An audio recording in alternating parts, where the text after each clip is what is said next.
As the Biden administration fends off criticism surrounding the collapse of Afghanistan's government, the president says he's open to extending the deadline.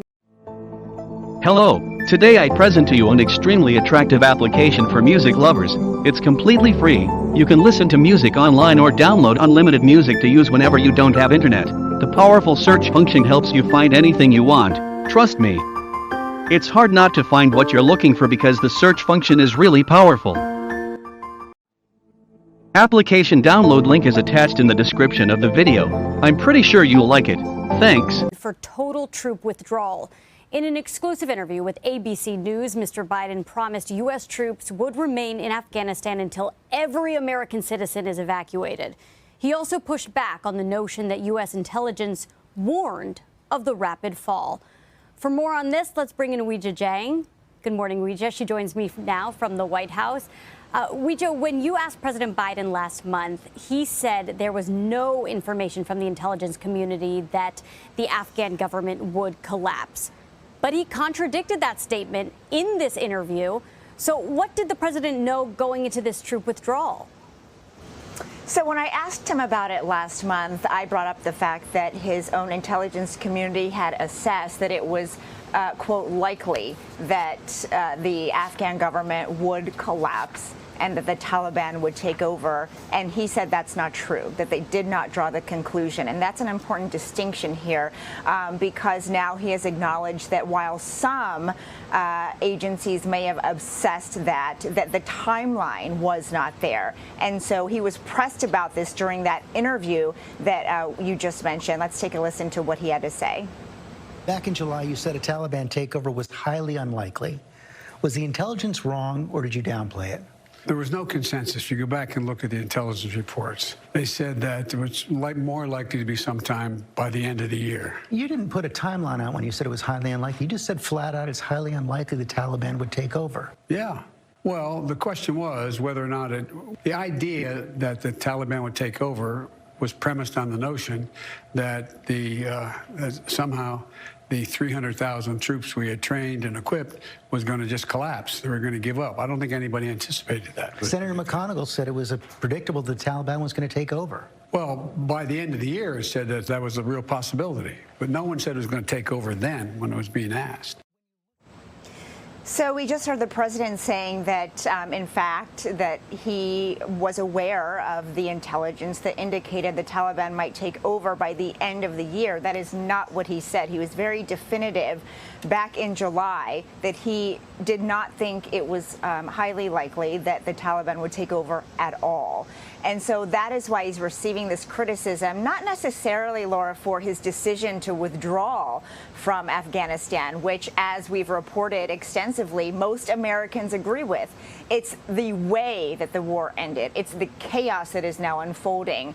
And, you know, the president said he did not see a scenario where there would not be chaos after the U.S. troops left after 20 years. And so it is a little bit of cleanup, a little bit of, trying to clarify what he said before. But, we were there in the room, and it is not the same. And to keep some of that chaos you mentioned in Afghanistan in check, Biden also said that U.S. troops will remain in the country until every American is out. But Secretary of Defense Lloyd Austin said yesterday the U.S. is not close to where it wants to be when it comes to evacuations. So, two questions. What might the timeline for evacuations look like? And what happens to all of the Afghan allies who are looking to escape? That's what we don't know yet. This started a couple days ago when I pressed National Security Advisor Jake Sullivan and the White House press secretary about whether troops would remain after that August 31st deadline if there were still Americans and Afghan allies who were still trying to leave the country. And neither of them would commit to what President Biden did yesterday, which is to say that they would remain as long as there were Americans that were still trying to evacuate. He did not extend the same commitment, the same certainty for those Afghan allies, interpreters, engineers, et cetera, all of the Afghans who have helped the U.S. for several decades, for 2 decades, I should say. And so it's unclear what will happen after the last American leaves Afghanistan, whether every single troop will also be gone by then as well, and those Afghans are left to fend for themselves, even though the president has said before he is committed to bringing whoever wants to leave here, and that he will stand by those people just as they stood by us. So it's really a waiting game to see how the evacuations go. We know that they are ramping up the numbers every day, and they've added more resources. They've flown in more aircraft to get people out. But we're talking about tens of thousands of Afghan people who would like to leave. And so the question is when and if they can hit that magic number to make sure everyone can get out. The question also is, where are these tens of thousands of Afghan refugees going to go, whether they're coming here to the U.S., to Kuwait, to Qatar. Switching gears here a little bit, Weijia, to the coronavirus pandemic. Federal health officials unveiled their plan to make COVID-19 booster shots available to Americans. That should be happening late next month.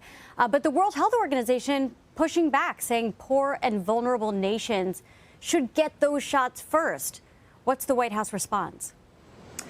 Well, the White House, including President Biden, have said it's a false choice, that they do not believe you have to choose between giving all Americans a third dose and supplying doses to the rest of the country.